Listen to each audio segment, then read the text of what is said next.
Hi, I'm Brittany Rizzo, and welcome back to My Only Friends. On today's episode, I sat down with my friend, Marquise C. Brown. Marquise is an actress, writer, and motivational speaker. Beginning her acting career at a young age, she worked her way up, appearing in national TV commercials for brands like Disney, Barbie, and Universal Studios, as well as landing roles on networks like NBC, Fox, Lifetime, Nickelodeon, Disney, ABC, and CBS All Access. Having years of experience in entertainment, from acting to teaching improv, Marquise has since set out to explore more of her creative talents. She is currently working on her debut book, focusing on character development, which is soon to be released. This episode reminds me of the Friends episode, the one where Rachel smokes. Ross's son gets the opportunity to audition for a Campbell's Soup commercial, and Ross is hesitant at first of letting his kid get into show business. Marquise and I talk a lot about her first commercial auditions and how the rejection she experienced as a kid affected her life as an adult. Marquise is kind, intentional, and has such a light energy about her. She also has the same birthday as Hilary Duff. It was so nice to finally get some one-on-one time with her. Please enjoy my conversation with Marquise C. Brown.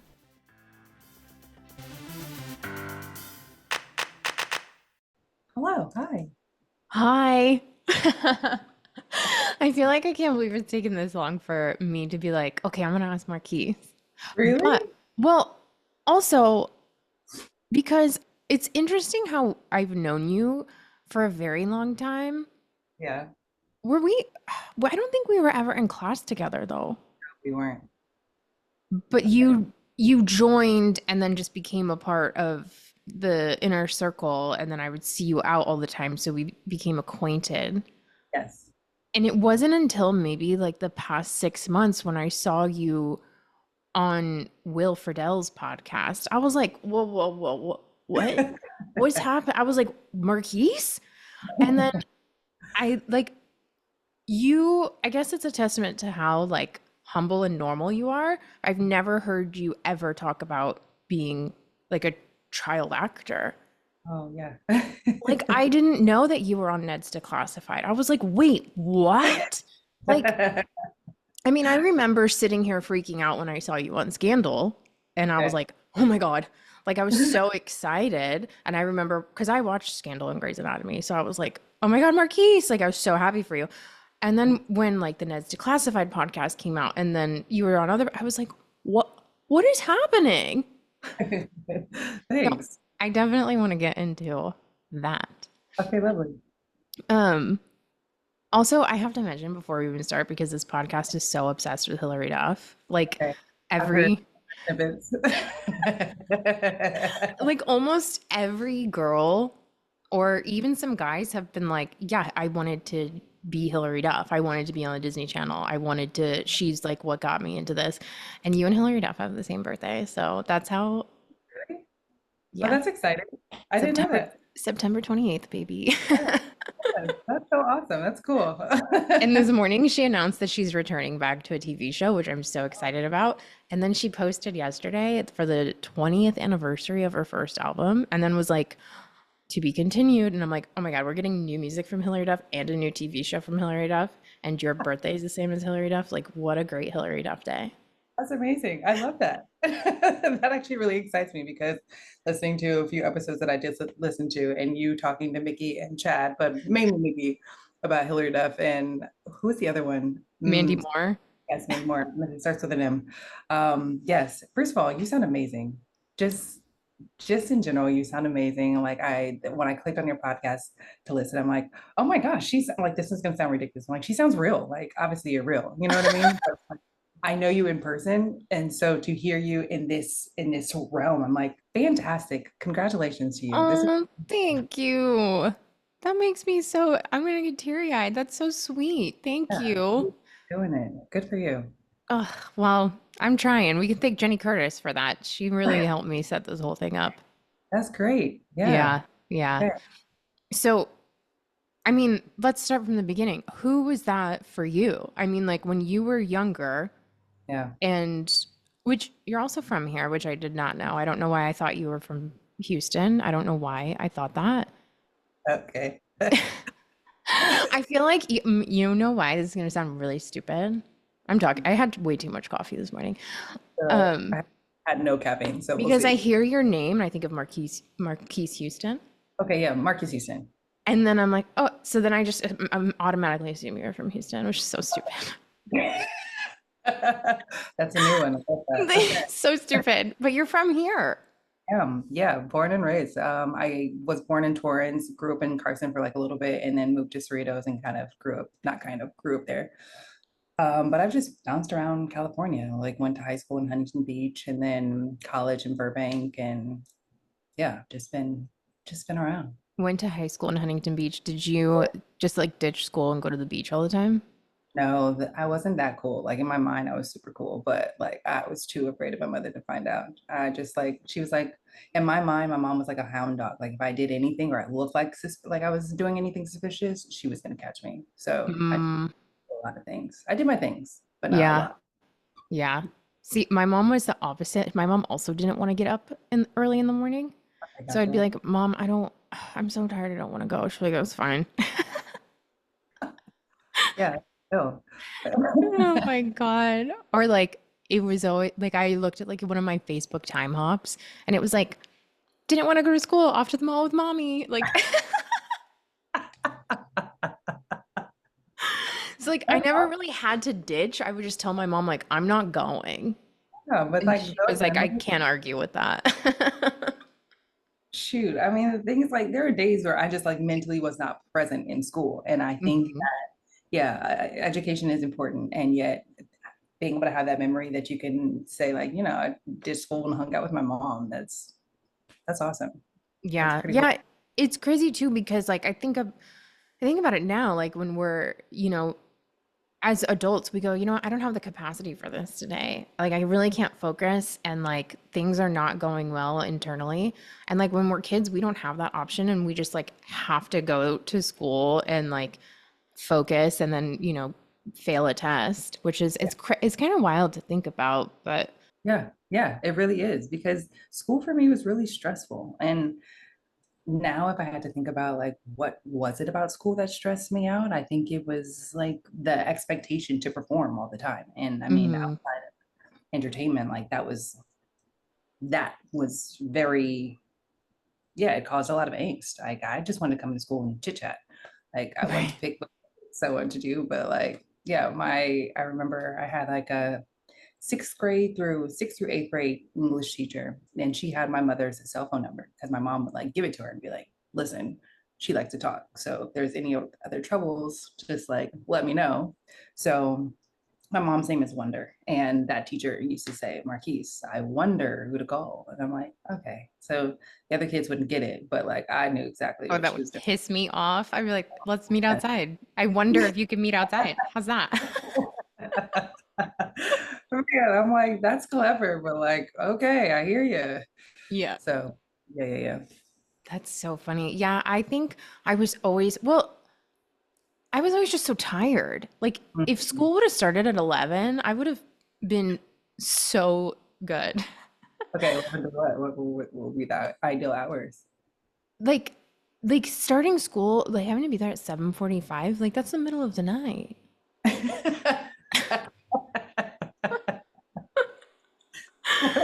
The middle of the night. Like, no, thank you.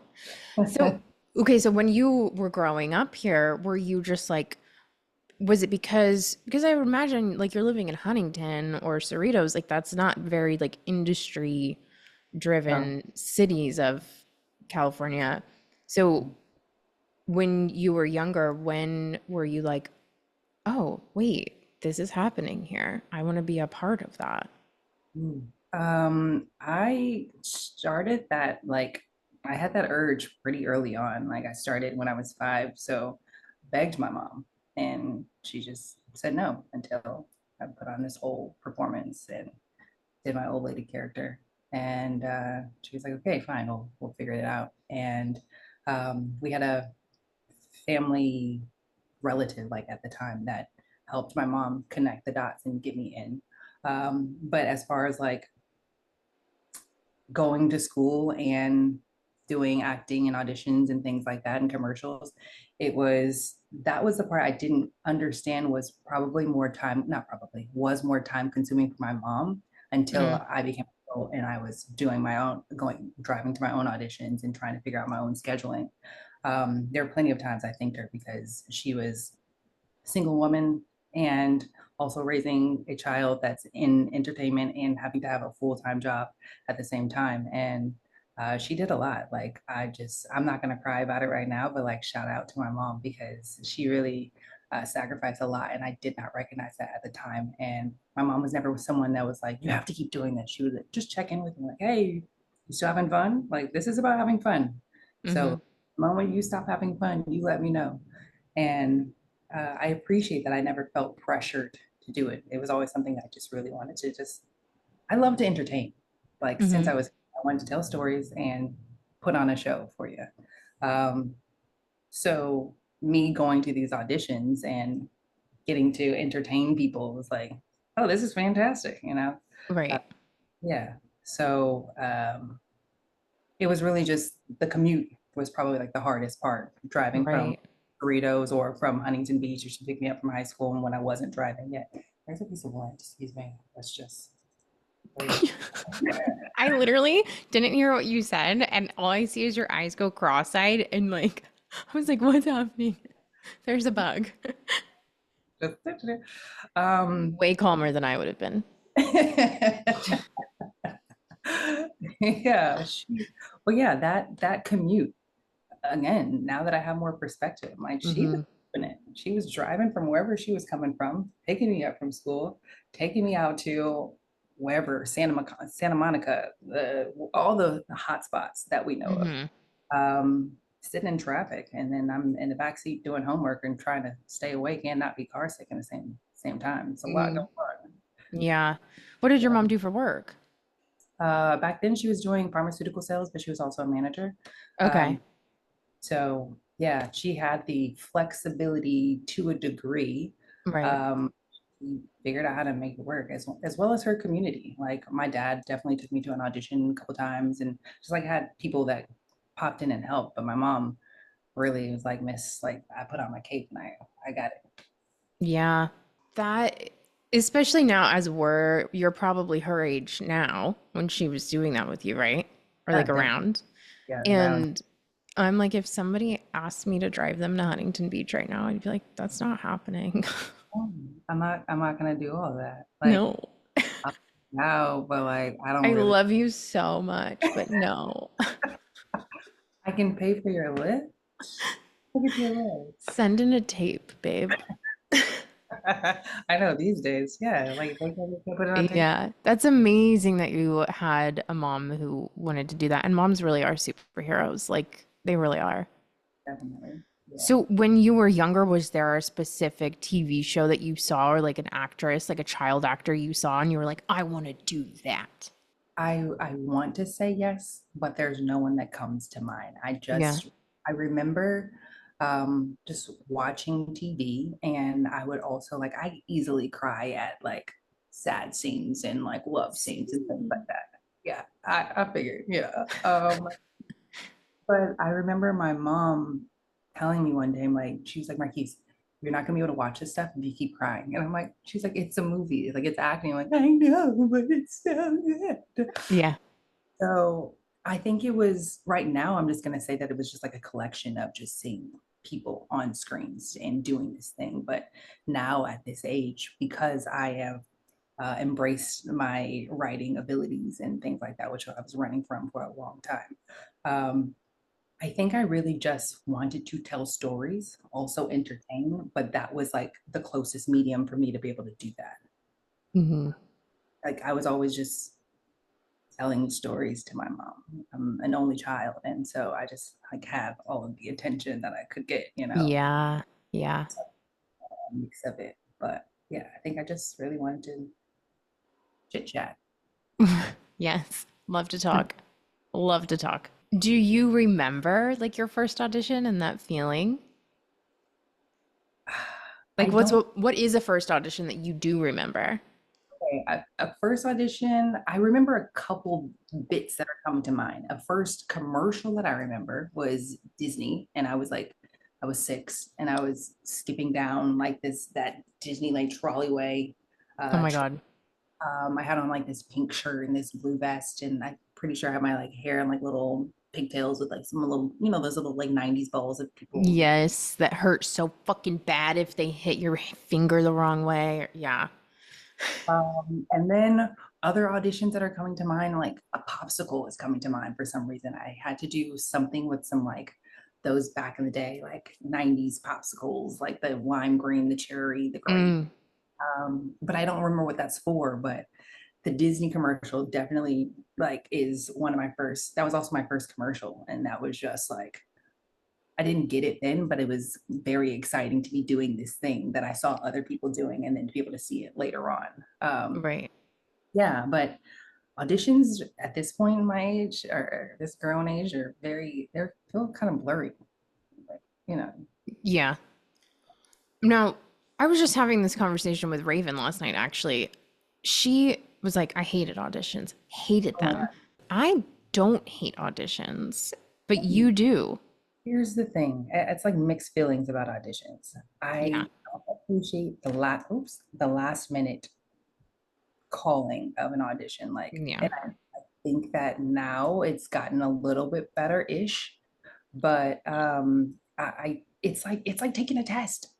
Like if I could just I once I got in the groove of doing self tapes, I appreciated that far more than having to like go into the room and you're waiting.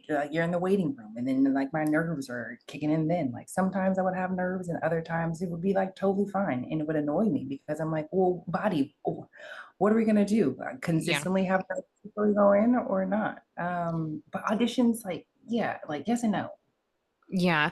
Well, I think, I mean, I like self tape so much better because, again, like for me, I have so much anxiety around being late for anything that, like, if I had an audition, say I had an audition in person today at 2:30, you would not hear from me. Like, I would literally, I can't do anything. I cannot move until I get there on time. And like, I'm so anxious. And then, like, what if there's no parking? Like, I feel like taking all those extra factors out has helped so much in my like scene work when I do audition. And I also like, but it's so interesting. Like last night I did a casting director workshop and I was like, wow, my nervous system can't tell the difference between being physically attacked and just being on deck to read next.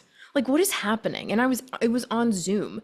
And it's like I kept telling them like myself, like, nope, I'm excited. I'm not anxious. I'm excited. I'm not anxious. But it was still a form of like being in the room because it was live on Zoom. And I'm like, oh my gosh, like I haven't really been in the room like that in so long, and I was so nervous. And like these self tapes have made it so just like at ease where that's completely gone. Yeah, I love that. I love that you reminded yourself that you are excited, not anxious. And I do You know, think those feelings were very similar. yeah, so I had Eris Alvarado on here. He's an actor, and he had said that. He was like, you turn your anxiety and excitement give you the same exact feelings. So I was like, yeah, I'm excited as fuck. Good for you. I love that so much. But yeah, it's like it's that waiting. And Waiting, I hate waiting. Oh my God, I hate waiting. yes, and it's just it we are in an industry of like the hurry up and wait. And so Hmm. I too, like going to auditions, I was getting there at least 30 minutes early just so that I can like calm myself and I could just Hmm. like leisurely walk to the building and just kind of chill and then breathe. And like my biggest thing too sometimes would be like looking at the people in the room to be like, hey, did I get my outfit right? Like, well, this is not the Yeah. good those things. It's like immediate comparison, and you just don't need that. You need to be very present in what it is that you decided on, and then come in like sticking to your choices. Hmm. Hmm. Now, do you remember the first job that you booked? Yeah, that was the Disney commercial. Oh my gosh. Oh, you booked that. Yeah, I booked that. That was the Oh yeah. my gosh. I need to find this commercial. If you find it, let me know because I have not That's seen it. amazing. Yeah, yeah, that was six. And then from there, I booked a few more commercials, and I believe I want to say that no, that's not true. Because I did like a Lifetime show called Any Day Now, and then Mad TV. I did a few episodes of that, and I was gonna say like I think Ned's was my first thing, but it was not. I'm just like going back down the very deep memory lane. Um, but once I started kind of getting in a groove of just booking just in general, it really opened up my eyes to being able to visualize something more than just this moment. And I wanted to then like win awards and I wanted to just see what else I could do. But my trouble was as I got older was being comfortable in my body.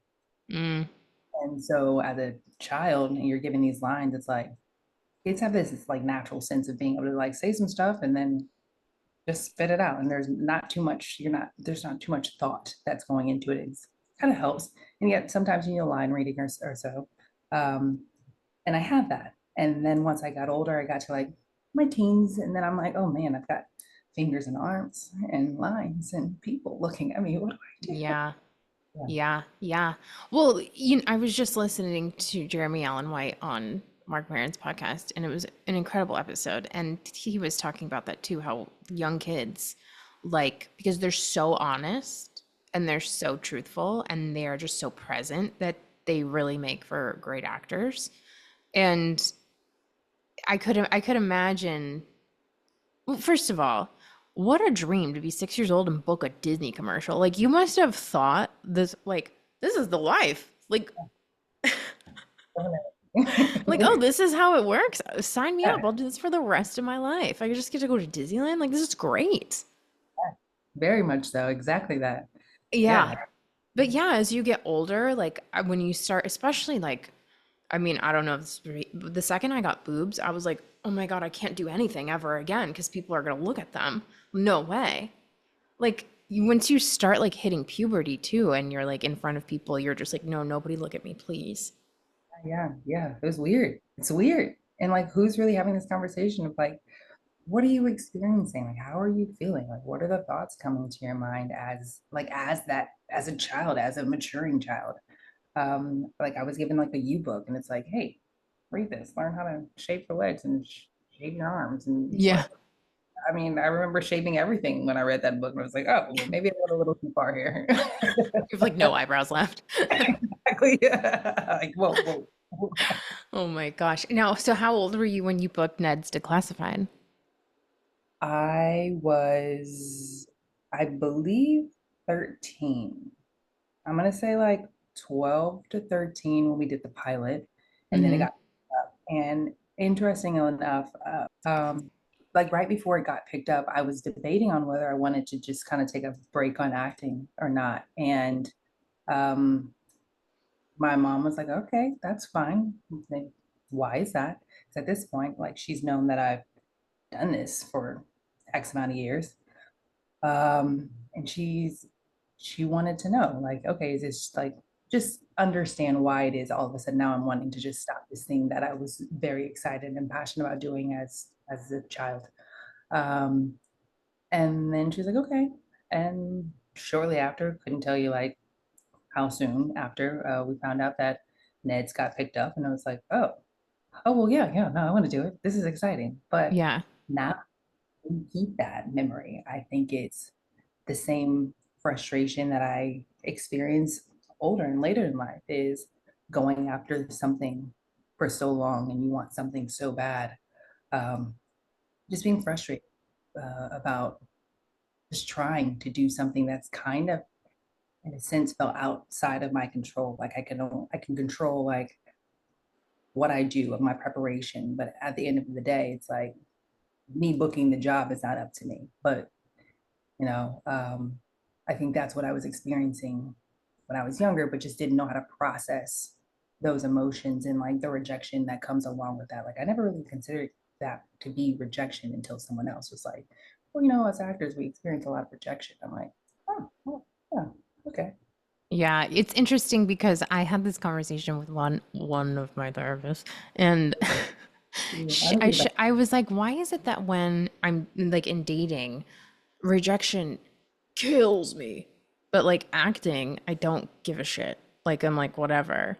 And she was like, well, because you've seen it work out in acting before. And I'm like, ah.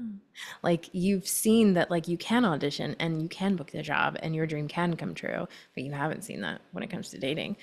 But like when it comes to acting though, like I've never looked at it as rejection. I would just be like, yeah, I'm just not right for it. That's fine. Yeah. Yeah. But I could imagine when you're younger, you don't have that wherewithal. You don't. And you have to process not hearing anything back. Like that was the thing. Like, and obviously with what we do, it's just like you go in and if you get a call back, you hear something else. You get a call and you go in and then you book the job and obviously they call you. You go. Hmm. But if you don't, then it's just like, oh, you just prepared and you got to move on to the next thing. So do you think you had a delayed reaction to all of that? Is that what you're saying? Like when you were younger, you had all of these feelings and it wasn't until you were older that you were like, oh, like Yeah. this really kind of fucked me up.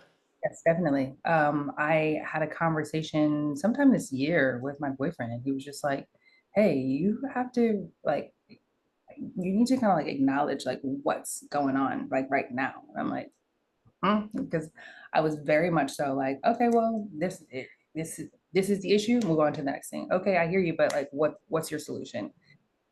And it's like, hey, but like, can we just acknowledge this moment here? And I didn't realize that. And I correlated to acting because it's very much so like on to the next. Okay. You didn't get it. Hmm. Doesn't matter. But you really do have to kind of grieve some of these parts that you imagine yourself to be able to play and like the roles that you step into in order to prepare to go into the room. And then all of a sudden it's like, oh, nothing. That's just not yours. Okay. But you have another audition that you need to prepare for. And get your hopes up and do the same thing over and over again. And it's just, I think it's a lot on your body, on your mind, and on your hope too. Hmm. Hmm. So I can process that as an adult, but as a kid, it's like, yeah. Right. Right. Now, when you were on Ned's, how long were you on the show for? I think about, I want to say like 2 years. I mean, I had a recurring role, but it wasn't like a big one. So Hmm. I'm coming, but I think I was on two seasons, I believe. So you were going to regular school. Yes, I was. And then having to do school on set too. But yeah, it was definitely regular school. Were kids assholes to you at school? They weren't, not to my face at least, but I was also bad at school too. Like you couldn't tell me anything. I'm like, and in a way where I just thought because I got picked on in other ways because I was like a really tiny kid. And I just recently found some old pictures at my mom's yesterday. And I was like, oh my gosh, my mom calls me tiny. And I just didn't quite understand why then. But now looking back at pictures, I'm like, oh my gosh, I was so tiny. That's why, duh, that's why she called me tiny. Um, Like and so, short? no, just like thin. Well, you still are itty bitty. Okay. Well, yeah, but it's like I've But I really was like, oh, did you have like a growth spurt? Because I mean, you're pretty tall. right, which is why I didn't understand why she called me tiny. And then Yeah. looking at pictures, I was like, I didn't realize how thin I was. But just Mm, like you're a kid, you're growing up. I right. even, but it's like, I just it just stick to my bones. And so now that I've gotten older, my metabolism has changed and I've really hit the weight so that I can put on some extra meat or muscle. But yeah, you asked me a question, how long ago were kids mean? They were, in a degree, they were just about my body, but not about like Mm. entertainment. And so I took on this like idea of like, well, I can protect myself with any words that I say. So like someone has something to say to me, they can come to me like that. So I didn't quite, again, it was like going back to the processing of they didn't, they weren't mean that way, but I did have other experiences that weren't Like like normal like kid bullying, and as opposed to, but I still think it probably stemmed from the jealousy that you were on a TV show. quite possibly. And I just didn't consider it, but I also didn't talk about it. Mm. As I had like in my other personal dynamics, it would just be like that was a heavy topic of conversation. And I didn't appreciate how it felt in that space. And so now coming back to school, I never wanted kids to feel the way that I felt in other circumstances where it's like, we're just talking about the entertainment. And at school, yeah, it was like, oh, Marquise, you're on a commercial, or oh, you're on TV. And it's like, yeah, when I was just like always just really downplay it because I just didn't want kids to feel. I don't know. I just didn't want them to feel the way that I felt. Yeah. Now, did you have the feeling of like, damn, yesterday I was on set and now I'm here. I don't want to be here. That's how I would feel. I can imagine I did, but I also really liked my friends at school. I Mm, was a cheerleader too. I love that. Like I was a flyer. I was just been thrown up in the air. So like I had things at school that I liked. I just wanted, like I said, I just wanted to come just chit chat. And yeah. so I think that helped with that balance of still wanting to be on set, but then having elements at school that I really appreciate too. But for sure, I can imagine me wanting to be like, okay, I just want to go, like, especially when I was doing Neds, like that was, I remember that time to be really fun because the kids were fun and we got along. And because I had like started with him, starting from the pilot, we had built this rapport and now we got picked up and now we're seeing each other more often and we're having little parties outside and hangouts outside of set. And um, Hmm. yeah, when I would come back to school, it's like, well, I want to hang out with those friends. So Yeah. You were driving from Huntington to where? Like Burbank every day? we were driving from Cerritos to where was that set? Uh, Shoot, I can't even remember right now. I see it. Gower. Wow. Yes. Traffic. Again, my mother. Yeah, she's doing it. Shout out to Wonder.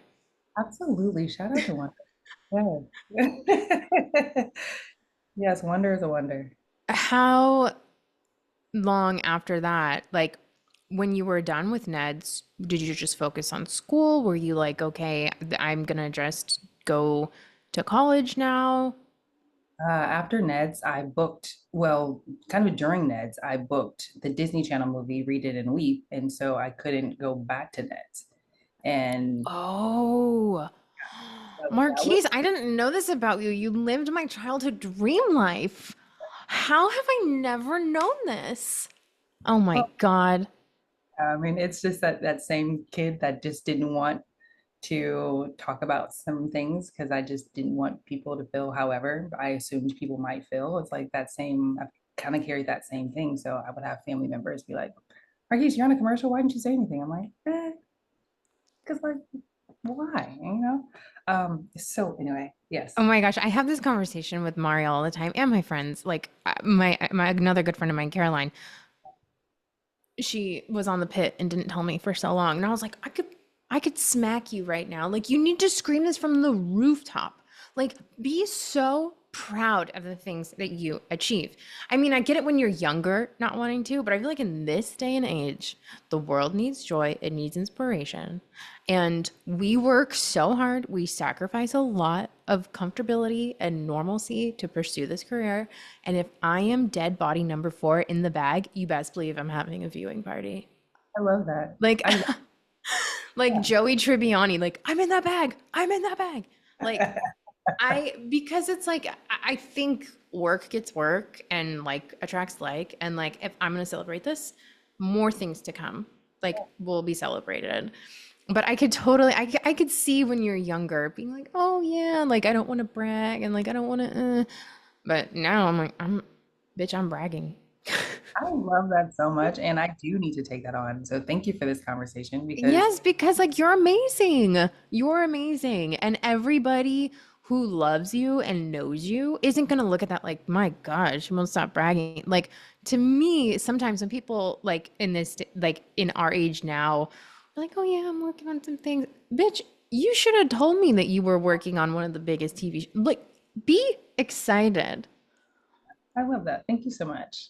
Yeah, I do. Going back to like the anxiousness and all that stuff, I have definitely recognized the difference in my nervous system not having all the jump around. So even like with commercials right now, like I'm still available to do commercials, but truth be told, when an audition comes in, I'm like, oh, I just wasn't. It just puts me back in that same frame of mind. And the thing that and I don't know if this is too much, but like we're having a very honest, transparent Hmm. conversation.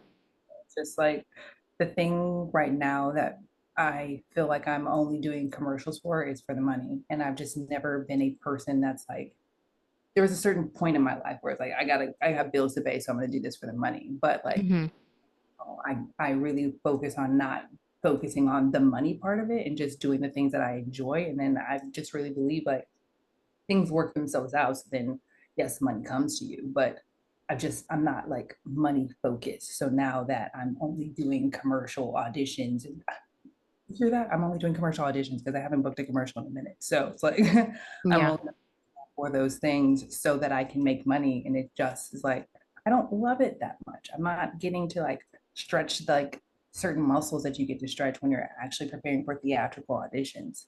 So, right.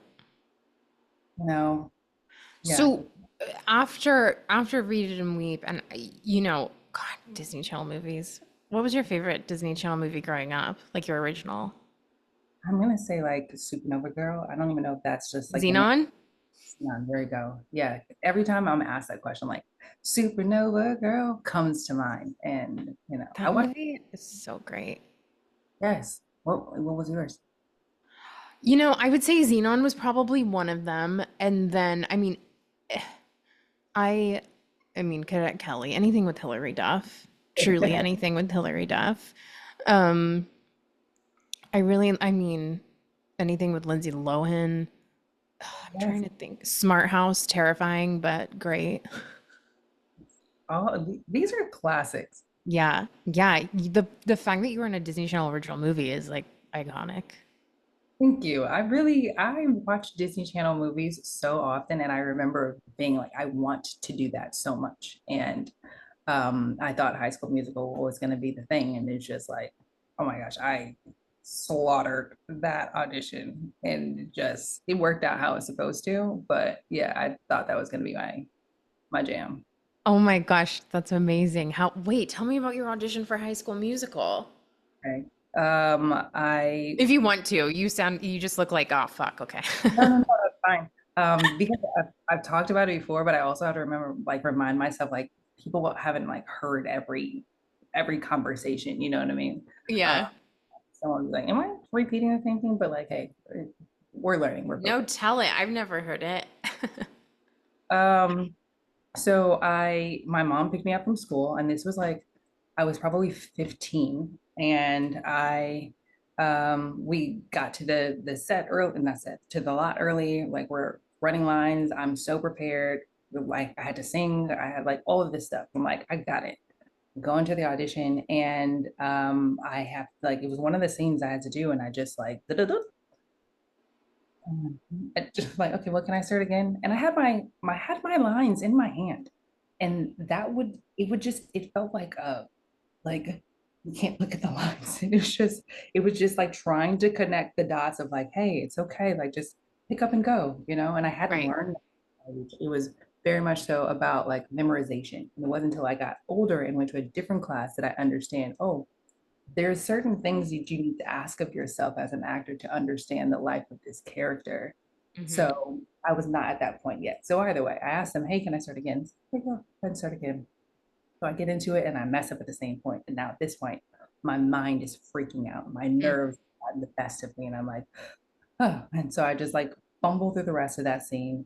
And then at this point, I'm just like, audition is shot to me. I had to sing something, can't even remember what I sang. It wasn't great. And I left the audition really disappointed because we spent hours going over it and I had it. But again, going back to like that random bout, bout of nerves that just would pop up. And that was the day and that was the moment. And I called my agent and I asked if I can get another audition. They're like, yeah, we'll see, but like, can't guarantee it. Hmm. So needless to say, I didn't book that one. But then the Read and Weep, and it was actually called How My prior to like that name change, it was called How My Private Personal Journal Became a Bestseller. And that audition came up and went did the same thing, but like this time didn't get nervous. Had a great time, found out I booked it, and I was 16 when I booked that. And we shot in Utah. I got to leave school for 3 weeks and my friends were like, "Oh my gosh, you're gonna be in Utah? Like, where are you going?" And obviously Utah, but like, you're missing school, all these things. That was a really fun time, and that was like the first time I had been away from school for so long because I went to go do a project. Everything else, I was kind of like in and out. I could just drive to set versus. I was staying in a hotel for 3 weeks. Right. Yeah. So, what was the moment where you, because I mean, it's kind of like a big time jump, but you do this movie at 16 and then you were consistently booking for a while. And It is. I Yeah. mean, Like, from my eyes, like, I felt like I went, especially, after Grey's and Scandal, and like seeing you on those two shows back to back, that's huge. Like to get in the Shonda world is huge. And then when you announced that you're no longer acting yeah. and you were taking a step back, what was the moment for you where you were like, I can't, I don't want to do this anymore? Hmm. First off, I want to just say, like, right now, just sitting with that really kind of makes me emotional Oh my God, because no, I'm gonna cry too because I could feel it. um, because I think I definitely had thoughts of wanting to just take a pause for so long, but my identity was so heavily tied to what I was doing. Mm, I didn't even acknowledge how I was feeling and the anxiousness of having to keep preparing for these things. And also, again, going back to the grief of I didn't recognize it that I needed to grieve some of these things that I really wanted and I was really hoping for so long to be doing this for darn near 30 years. It was like, that's a long time to be hoping for this desired outcome. And yeah, like, thankfully, I booked a lot of jobs that were really cool. And I didn't even consider that at the time. Like, they were cool, but it was kind of like, okay, well, it would be on to the next. Like, even when I did the last show that I did was Strange Angel on CBS All Access. And it was, I remember still having to audition when I was doing that show and audition. And I say having to because the reality is like once you're done with that project, you have another project that you need to do and prepare for, audition for because you need money, you have bills to pay. hmm And the first time an audition came in while I was on set, and I was just like, wait, hold on, I'm filming this, and it was like, okay, but you still need a job after this job is done. And yeah, it was never, I never felt like I could sit in the moment of just celebrate the moment.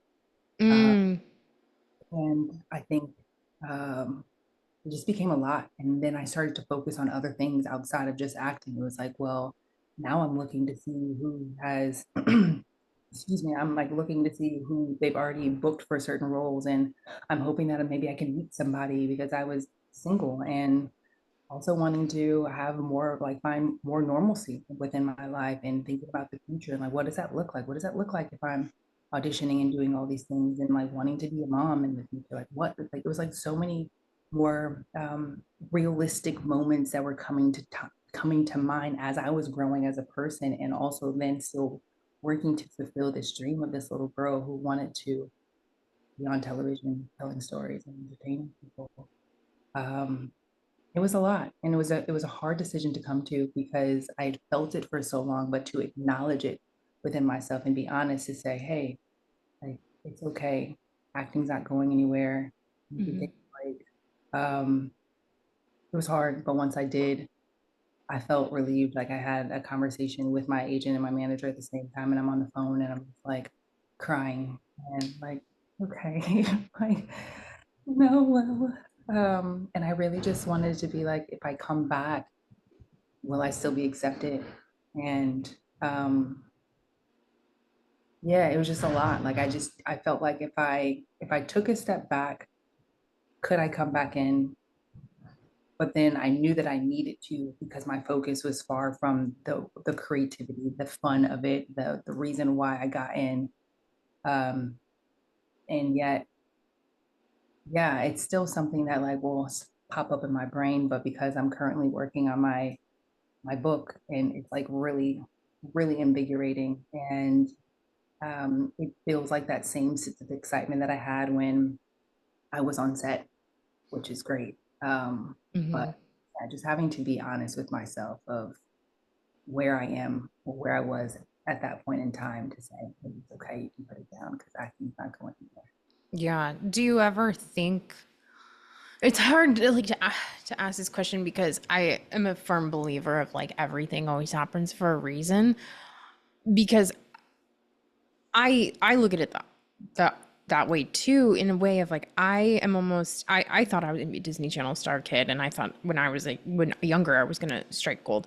But now I can go, oh, I'm happy that didn't happen. I wouldn't have been prepared. I wouldn't have been equipped, and I'm excited for who I am today to step into roles.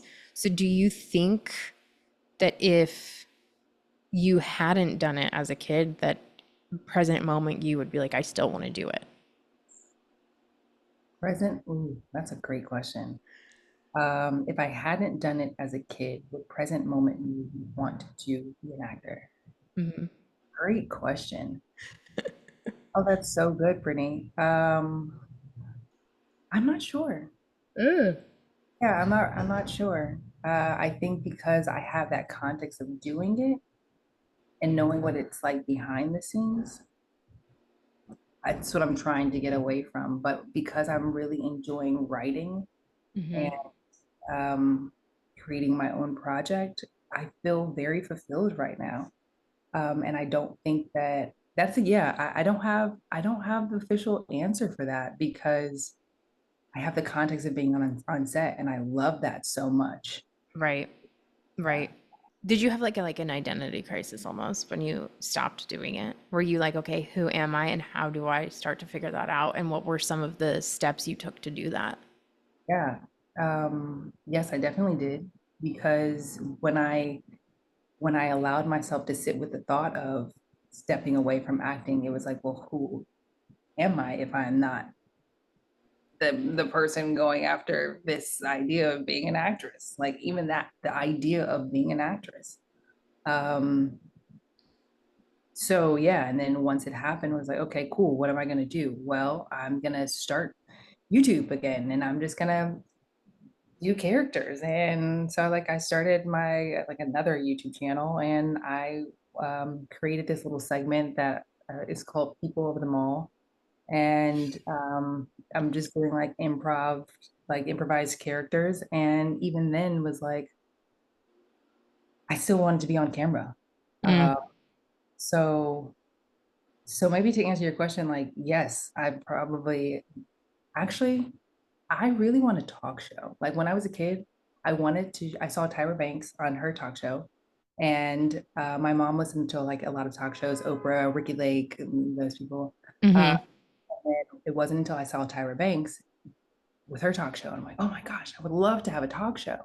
And growing up and it wasn't necessarily growing up particularly, it was like once I got to a certain point, maybe college or so, that came back to mind of wanting to have a talk show, but I couldn't quite figure out how I could get to having my own talk show while I'm doing these roles. Because at this point, I have more of an understanding how you kind of get typecast and people see you as this character. So if you've done this, maybe they can't see you over here. Um, so now that I've had more time to just think and really be present with myself and ask myself the questions of like, what is it that like excites me? Um, and journal. I've been journaling a lot. Um, I have come back to that thought of like, oh yeah, I really wanted a talk show. So Mm, now I'm preparing myself mentally for like, well, what does that look like? Because ultimately I want to have conversations with people. I want to right. tell, so Right. Right. so what did I do to work through this identity crisis is just kind of like allow myself to get in that the element of like playing again because Mm-hmm. starting acting, wanting to just play and have fun, now being an adult with this different association with this thing that I love so much. Okay, well, what's the play? And like I said, it was YouTube and creating these characters, and it was just like, well, I'm gonna do like these fashion hauls, and I'm gonna do this, and I'm gonna do this, and I'm just gonna see, like, I'm gonna throw spaghetti at the wall and see what sticks for me. Uh, Mm-hmm. yeah, so it's just been a fun time of just like letting myself play. Yeah, and just letting yourself be with no attachment to the outcome. Yes. I think you're letting yourself off the hook. If you just be, you're not gonna, it doesn't mean you get the job or you don't. Like you just get to live life, which is, as if you've been doing it for so long and you're in that state of mind where like, well, I have to be and I have to do this so that I book it, as opposed to like, no, I just want to have a good time again. I mean, I don't want you to feel like I'm pestering you to like start acting again. I just think you're really incredible and there's such a market for you. And like, I mean, what would be the thing that would get you back? Ooh, I love these questions, Brittany. Uh, um, the thing that would get me back, a love story. I love Mm, that. And maybe a horror film again, and something like some like psychodrama. mm, Yeah. yeah. I mean, I think it'll come back around. I got a feeling. I'm definitely open to it. It's something that I do love. Hmm. No denying that. Like I can't imagine like never acting again. That'd be crazy. It's just like Right. it's definitely like reminding myself of like why I started. It wasn't about the business of it. It was about Right. the creativity of it. Like we Right. can bring Right. life to these imagined characters. Like that's such an awesome gift and job to be able to have. And I Mhm. don't remember that anymore. It's like I Yeah. auditioned. Like, girl. Was there a character that you saw on television or movies where you were like, oh, I see myself so much in this person? Hmm. Uh, the person that's coming to mind right now, it's not that I necessarily saw myself. I just maybe, I don't know. Kerry Washington in Scandal. I love Scandal. Oh my God.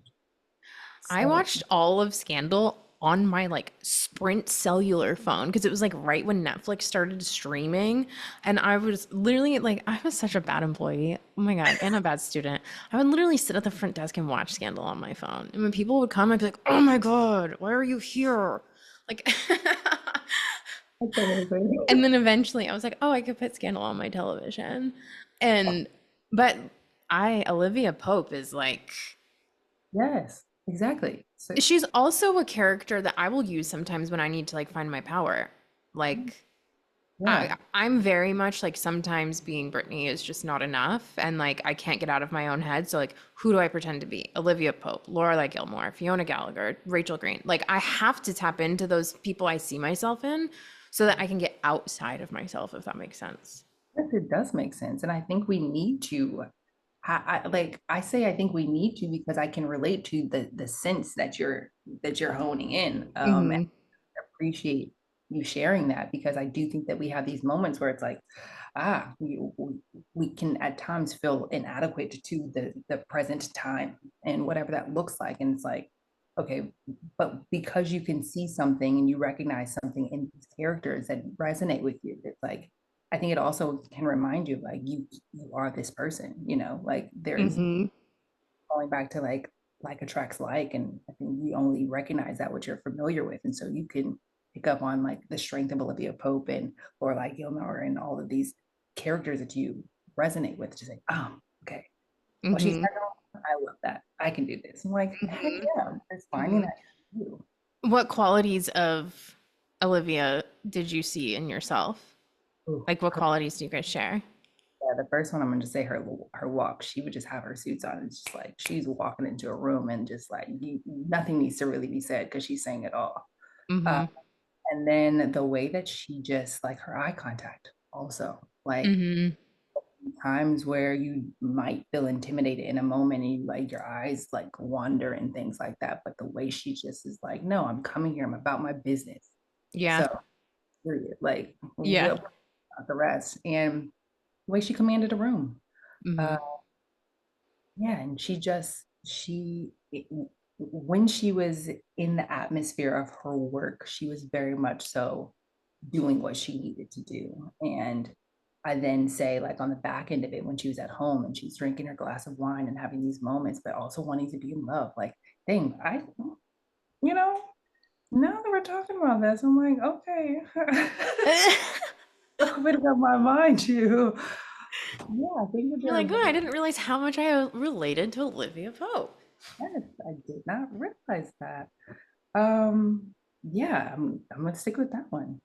I like that. I like that. Now, when you are going through certain things and when you are feel in your feels or just like I've said on this podcast a million times, if I'm having a really bad day, if I'm so upset, there a surefire cure is turning on Friends. Like I literally people have said to me like I'm having like a full body cry and it's Brittany, you just go wash your face, drink some water and put Friends on. And it's like I feel like a little kid in my room and I'm like I'm just focusing on Friends and I fall asleep. And like Yeah, so do you have a show that kind of snaps you out of that? yes, The Office. The Office. I can, first of all, I love that your friends are reminding you to do those things. Like we need friends, more friends like that. I know. Uh, yeah, that's so beautiful. Yes, The Office. I can turn on The Office and I've watched that show so many times. There are lines that I can quote that will just come to mind in general conversation, like uh what else you got? It's now I see her face, Erin, the she worked at front desk and there's this, I think it's Jim and Pam's wedding and they're like partying before and she's like trying to battle Andy, I think it is like in a circle and he's like Andy comes with some moves and he's dancing and all that stuff and she's like, what else you got? So there are times I'm talking to with people, I'm like, well, what else you got? And it's just that's the soundbite. Yeah, I can walk. It's it's so funny because like I literally unless I'm with Raven, like Raven knows every single thing I'm quoting from Friends because she knows it so well too. But like there is not a second of the day that goes by that someone says something, even if it's like the cadence of how they said it, I can be like, I can relate it back to a Friend's quote. And like, I don't understand people who don't do that with TV shows. Like, what do you mean you're not just constantly thinking about a TV show all the time? Because that's all I'm doing. This is not your norm. Huh? Like, wait, you don't get the reference? I don't think we can be friends. But a lot of people I found out like don't necessarily like The Office. It's just like the humor is it's very specific, but yeah, it's just, So the thing with The Office for me is I could appreciate it, but like if I try to sit down and watch it in chronological order, I'm like I start to get a little irritated because I think the characters for me, I like aspirational. I'm like, do I want to be like any of these characters? Probably not. You know what I mean? But that's what makes them funny. And I could appreciate the humor. And when I watch clips of it, I really like it. I watched the injury episode this morning and I was laughing out loud because he is just so insane and ridiculous, but also like I've absolutely been that way before when I've gotten an injury. So I'm like, yeah, I get it. Give him some attention, guys. oh my gosh, this is when he grilled his foot, right? Yes, he grilled his foot. But I'm also like the queen of like really stupid injuries. Like in high school, they would say like, "Oh, I pulled a Britney," because like you What? got hurt in the dumbest way. And like, I so remember. I was like, this is probably something I would do. Like somehow accidentally grill my foot. Like I probably would do that. But um, is there a specific character on there that you love the most? The most, it's probably Michael. Yeah. Dwight's pretty entertaining. Yeah, I appreciate so many of them for their individual reasons, especially that since I've watched it so many times now. But Michael just has these very classic, ridiculous things that he does that's just like, who does that? Why would you do that? Like right now, I'm thinking of this. It might, I don't know if the episode is called parkour, but Michael, Dwight, and Andy were doing like parkour through the office. It's like Yeah, parkour. like I've seen a million quotes of that, like in memes and GIFs and Yeah. videos of that. So like it's like I know I'm familiar with the show. I've seen episodes and I wish I could like I want to but I think too it takes us a second. Like shows find us when they're meant to. Like I didn't even start watching Gilmore Girls until I was in my, mid 20s. When it was on television, I was like, what is this? These muted tones are gross. And like Yeah. now it's like my favorite show under Friends. Yeah. I didn't like The Office when it first came out, like in high school. Yeah, like we're too, it's almost like when it comes out, we're not mature enough, or it doesn't hit us at the right time. And when something does hit you at the right time, you're like, how, this is so good. And then you like can't stop telling other people like, no, you just have to give it a chance. So the other show is Golden Girls. Oh When my God. Did you have a favorite character? I mean, it's always gonna be Rose. Oh, really? Why? I mean, Betty White is just my mom. She sends me Golden Girls clips all day Oh, long. And she just sent me this one where somebody comes to rob her at the hotel or where she's working. And he's like, "Where's the safe?" And she's like, "Oh, I don't know. Let me call my manager." And like she's playing dumb. And then she tells him like, "Oh, well, you should go over to the Ritz-Carlton. They have this, this, and this, and there." And so then she picks up the phone and then she's like telling the person on the phone like, oh yeah, there's an armed man, blah blah blah. And sometimes I'm not as dumb as I look. And then she pauses and she goes, this is 411. And like her delivery oh is my God. just unbelievable. But like I don't know, I feel like it's kind of like Friends, right? Like we're a part of each character we see ourselves in. Like I could also see a lot of Blanche in me where she's just so dry and just like, you've got to be fucking kidding me. Like, Yeah. so I feel like, but it's definitely those shows of hominess of like, we're just in somebody's kitchen. We're just in somebody's coffee, like Friends or Gilmore Girls or Golden Girls. We're just in this really safe, cozy environment and the zingers. And like, those are my favorite nights too, of when it's just a few of us out and everybody is like, because I mean, making fun of each other is our love language in this group of people. So it's like, I love those cozy nights and I love that's what I mean when I feel like it's aspirational. Like we see those shows and we want that for ourselves. Where I think with The Office for me, I'm like, does anybody like each other on this show? Yeah, because Dwight and Jim have such a very specific relationship, but there are moments where you can tell they actually care about one another and Hmm. they've grown to have this back and forth that's just a bit toxic at times. And yet it's Yeah. like, well, maybe everyone needs to have like their little bromance to a degree. Who's who's your favorite Golden Girl? Ooh, it's between Rose and Sophia. Oh, Sophia's great. Yeah, Sophia's totally. I'm thinking of Sophia was staying in a house with maybe Blanche. I think Dorothy definitely went out of town, and or maybe she's staying with Rose. And maybe Dorothy and Blanche went out of town, and Sophia's staying with Rose, and Sophia's trying to get somewhere, and she's in the back, and she's like making noise, like, and so whoever asked, when I say Rose asked, like, Sophie, are you good? She's like, everything's fine. You're, and she's just like, Sophia is so okay with being Sophia. And I just also love the storytelling, like that. Picture it, and she's Hmm. down memory lane. And yeah, she's carrying around her little purse. Like, it just reminds me of my old lady character that I just created Oh, when I was, yes. yeah, yeah. Do you think that's where your old lady character came from? It very well could have. I never thought about it, but it could have. I was watching Golden Girls as a kid. Yeah, Uh, which is crazy because weren't they only in their 50s? were they? Not Sophia. I think Sophia was younger than Dorothy. No, Brittany, really? I don't know. Yes. I'm looking it up. How old was Sophia? Yeah, they were all. Wait, did I say Blanche earlier? I meant Dorothy Okay. when I was Okay. talking about how dry she was. Okay, Okay, gotcha. wait.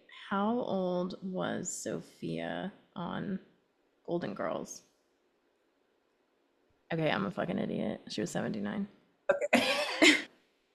You're not. So Well, she wasn't, but the other Golden Girls were, or no, real life oh, actress. The actress who played Sophia, Estelle Getty, was actually 62 years old when the show started, significantly younger than her character. So yeah. 62 now is not an old lady. not at all. It's But they crazy to try, think about. right? Yeah, I mean, even that time, like when I was a kid, 62 sounded very old, and now I'm like, no, I'm not old until I'm like 97.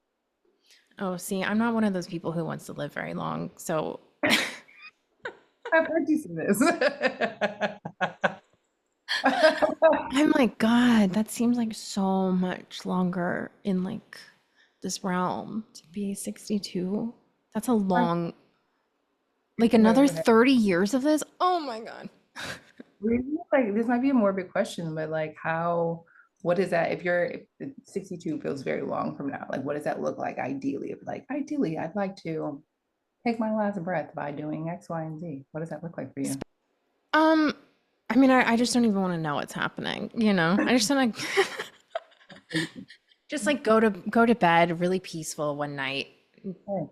That's it. Like I don't like I look at people who are like, "Oh yeah, I want to live to like 100 and with today's technology and blah blah blah." I'm like, "I don't need to do that." Like I don't unless I guess I could say unless I was Betty White. Unless I'm living the life of Betty White, I could understand why she still wants to be here because everybody's obsessed with her, you know? And like she lived such an incredible life and she did so much for charity and like, you know, she's very fulfilled in life. I guess I could, you know, but I just am like it was funny. I was listening to Sean Hayes on a podcast and he's like, I don't need to live that long. And then you're like, you see these people in the news and they're like, Jan turned 103 today, and they cut to Jan and she's like I don't need to do that. Let me go out hot. Like, Okay. you know what I Yeah. mean? Remember Okay. me this like thriving. I don't want to be like I don't know. You This do. sounds so fucked up now.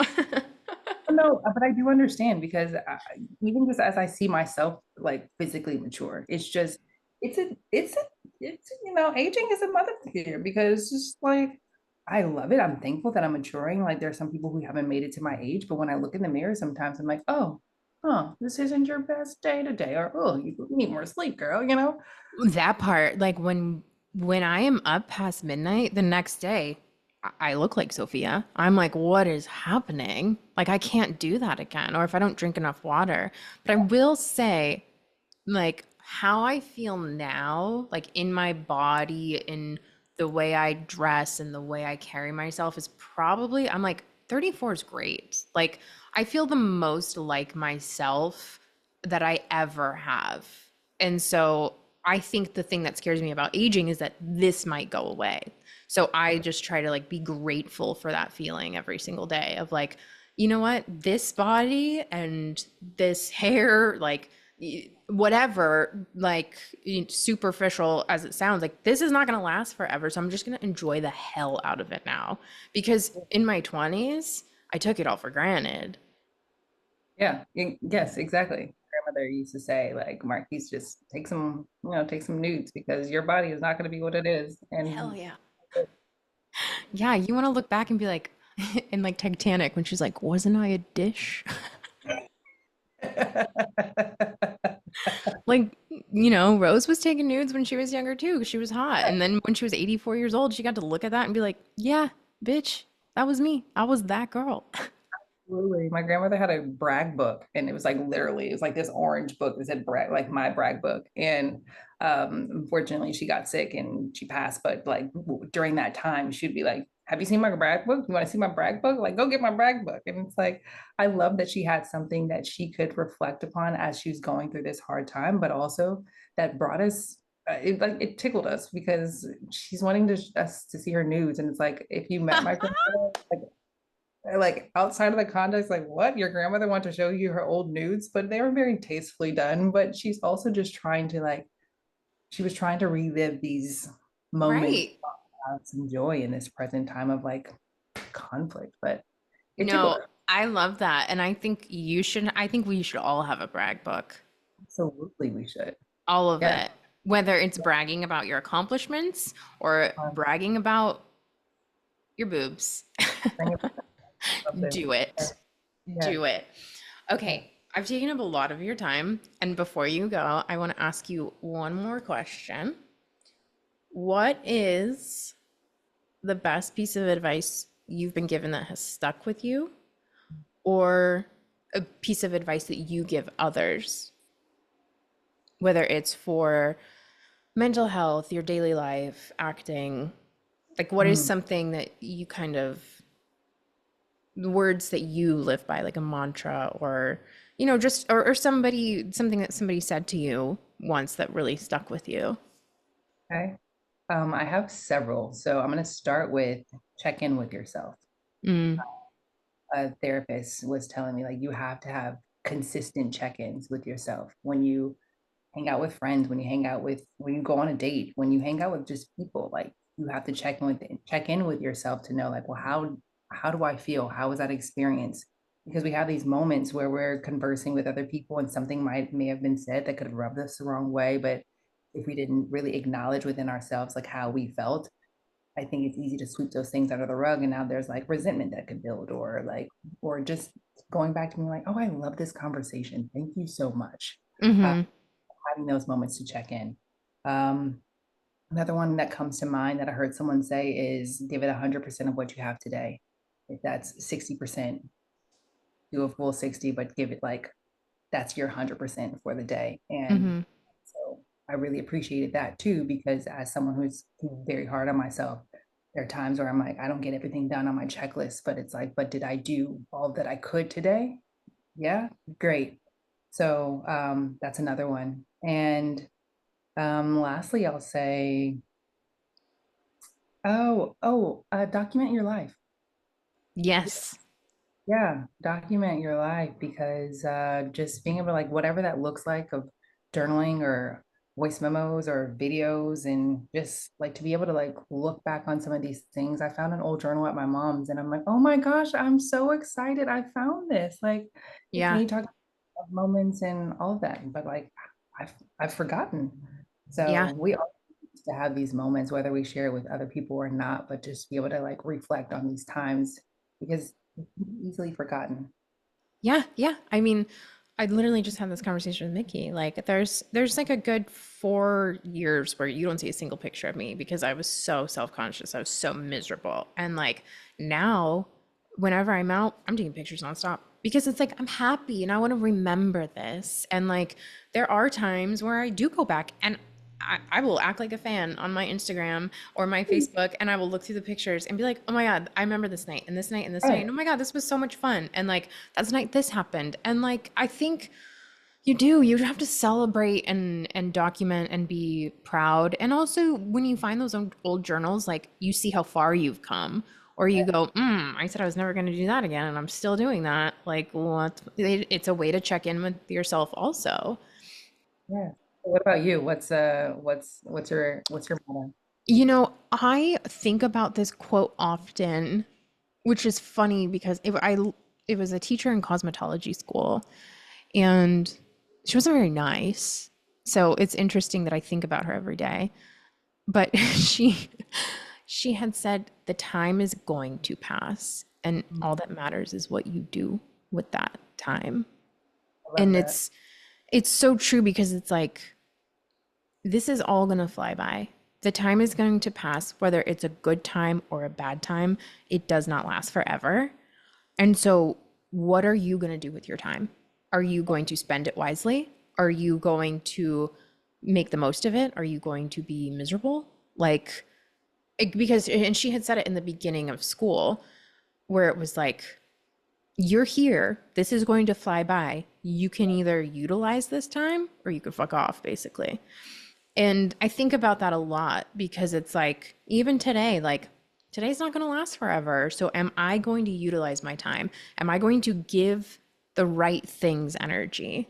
And I feel I relate to you in the sense of like, I'm really hard on myself because if I give something that I quote unquote shouldn't too much energy, I'm like, God damn it, Brittany, like you said you weren't going to do this. And like, why do you care about this so much? You're letting this eat away. And it's like, hold on, just take your foot off your own neck for a second and Yeah. shift.